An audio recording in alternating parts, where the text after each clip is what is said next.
venez de rentrer dans l'histoire. Vous êtes le premier à avoir fait voler, avec le pilote bien sûr, un avion hybride sans dégagement de carbone. Est-ce que vous en rendez compte? Non, ça fait 6 ans qu'on est sur ce projet, donc moi je suis encore à fond dans la technique et il y a plein d'améliorations, on n'y arrive pas d'un seul coup.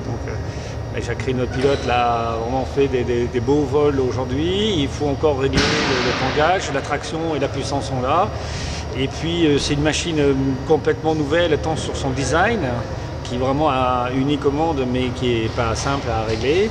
Mais on va y arriver. Et puis la traction, c'est vrai, faire une traction électrique, l'hybrider avec du solaire et puis donc une bioénergie au microalgues, une huile, avec toute l'électronique embarquée, etc. Et on trouve la fiabilité.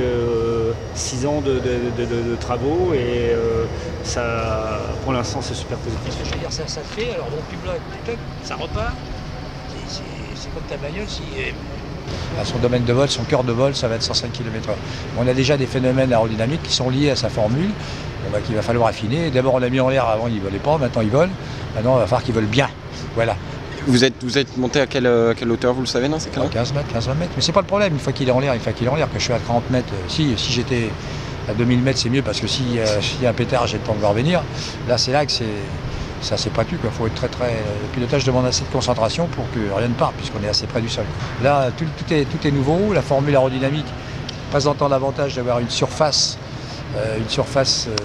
à l'air, donc des cellules photovoltaïques la plus grande, c'est que c'est au détriment un peu des qualités, des résonances aérodynamiques, donc la mise au point aérodynamique assez difficile. Bon, là, ça fait plusieurs fois. Maintenant, il vole, on l'a mis en l'air. Bon, il a quand même des phénomènes un peu aberrants aux commandes. qu'on va cerner, quoi. Pour le moment, bah, écoutez, c'est comme le reste, c'est comme les aventures humaines. Il faut s'accrocher, il faut être passionné, il ne faut pas relâcher. Et comme je dis aux gamins, il ne faut jamais renoncer. Jusqu'à Victor, c'est fini? Oui, jusqu'à Victor, excusez-moi, oui, puis c'est dégagé, c'est fini pour aujourd'hui, je pense.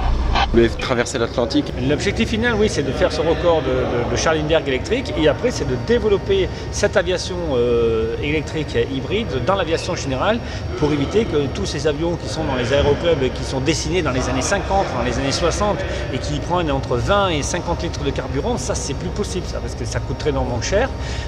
En plus, ça pollue énormément. Donc voilà, il va falloir passer à un autre stade. La traversée de l'Atlantique, c'est pour quand? Juin 2017. Juin 2017. Rendez-vous dans un an. Ouais.